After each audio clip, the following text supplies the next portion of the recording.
You're hired. Yes, Donald Trump became our president.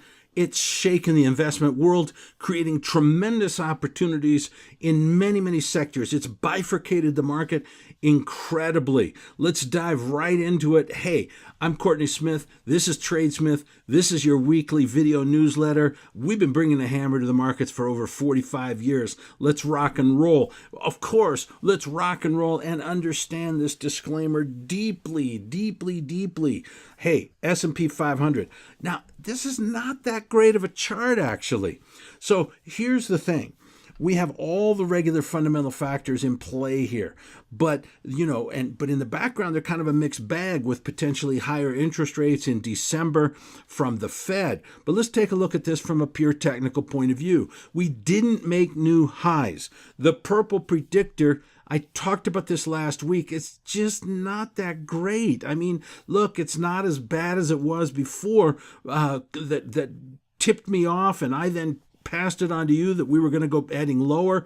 It's rebounded, but it should be catching up to the price. It's not really. However, the bullish price action did occur on heavier than normal volume, and that is bullish. So the takeaway, bullish, but not that great. Let's take a look at some other ones, though. Dow Jones. Now, that's good. Purple predictor skyrocketing here. And, of course, the price action has moved the Dow to new all-time highs. We're just a smidge under 19,000. We should hit it this week. Now, the NASDAQ is weak. Look at the purple predictor. It's just not going up at all. And it's widening the gap between the price action and the purple predictor, and that's bearish. So one of my themes this week is this bifurcation of the marketplace. Let me go back. That's the Dow. That looks fantastic. I want to invest in that. This, who cares? It's going sideways to lower. So we need to now be very sector conscious in our investing. The election bifurcated markets. There's a bunch of winners and a bunch of losers. We need to get out of the losers and into the winners. This chart is fantastically bullish. I told you last week that if we broke to new highs, I would turn this indicator bullish. And we did with a vengeance. First of all, the little short arrow in the middle. Big gap up. Usually a very bullish sign. Obviously, it was bullish here. The top green arrow breaking to new highs. Very bullish. And the bottom arrow shows that we broke to those new highs on super heavy volume. Everything about this chart is bullish. Now, what do? It's time to step up our game. It's time for us to get bullish on this market. No more wimping around. I know I've been wimping around for the last month or so because the market has been going down or sideways. Now is the time to put the pedal to the metal and start increasing the size of our positions. If you're used to risking 1%, you should be thinking about investing 1.5% or 2%. You should be adding 50 to 100% to the size of your positions, because now with the seasonality bullish and some sectors in clear bull markets, this is the time when we should be maximizing our profitability and crushing the market. Seasonality, I'm going to still stick with that blue line as being the most likely one. Well, I'll leave it at that. Okay, yield curve. Now, the way the yield curve works is at certain extremes. When the yield curve gets to 1.00, that's the most important factor to look at in the yield curve. And we're not anywhere close to 1.00.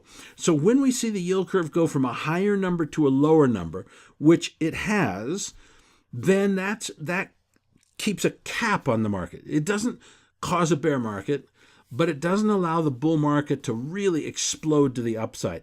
And it's a 1-year leading indicator. Unbelievable, but true. So this is telling us that we're going to have a bull market. We already decided we're going to have a bull market in 2017. The rest of this year in 2017, it's just not going to be that great of a year.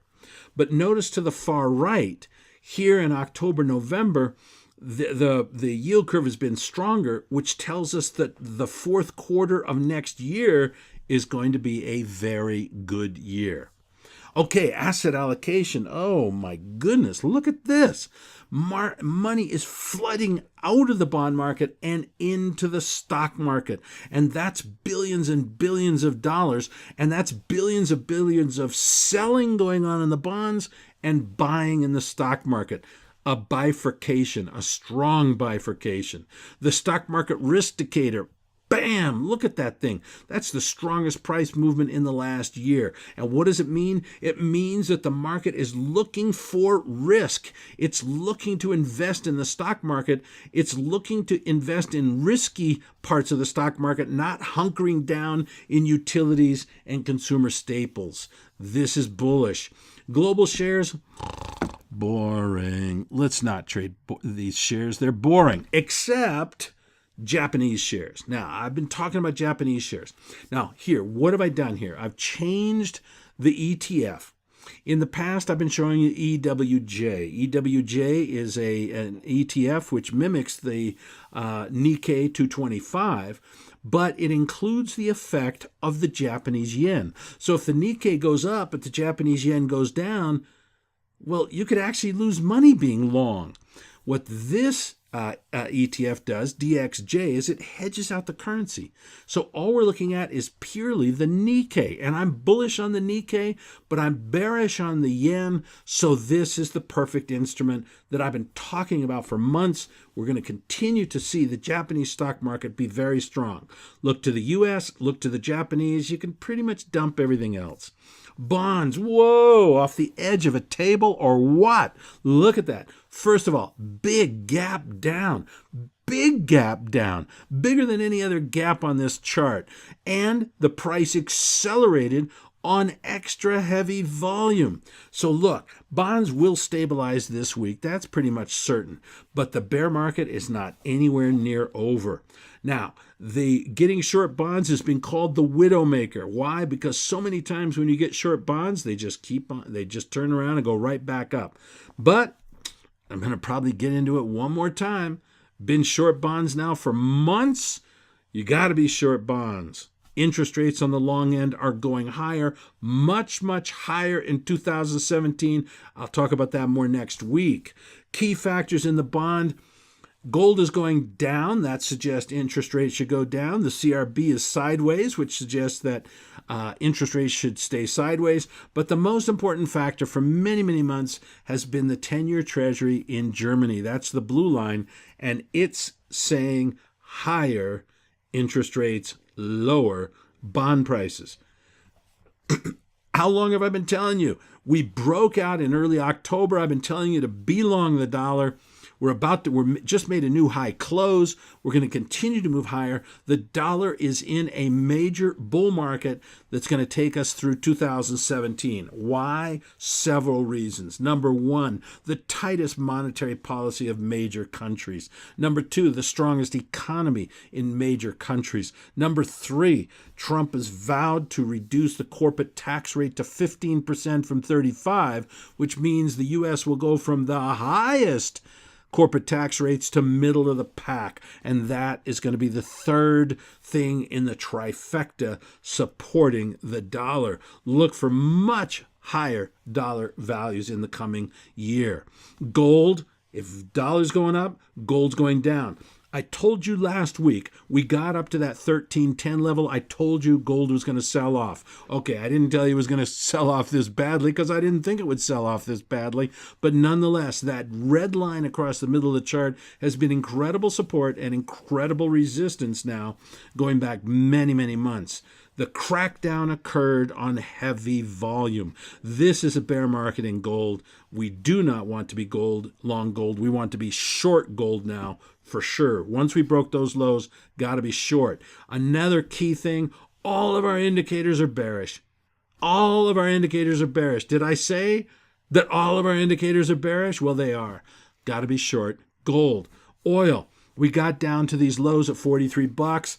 Notice what's happening, though. As the market has been going down, volume has been going up. That's confirming the bear market. On a fundamental perspective, the whole agreement in OPEC to freeze or reduce oil production has collapsed, and Oil is being pumped from OPEC at a new record high. At the same time, we saw for the first time in a long time an increase in production in the United States. So double whammy on the oil market. Oil is going to break the 43 level. We're heading down to the lows in August. We're going to head to below $40 a barrel again. Tremendous price action right now. If you're a freebie, we love having you here. Come on, we'll let you keep watching this stuff forever because we love you so much. But this is the environment where we can make tremendous amounts of money. This is the time period. Sign up for a month or two. Get the specific trade recommendations. Get the deeper insights and predictions. And come on, you don't think I can't help you make $47 a month? Come on. This is the cheapest thing you're going to buy all month long. And furthermore, don't forget that newsletters don't cost you money. They pay you money. Sign up, and I'll see you on the other side where the cool kids are. All right, cool kids, fully paid up members, hang on just a second. I got a ton of new transactions, a ton of new trades here. I think you're going to really like them.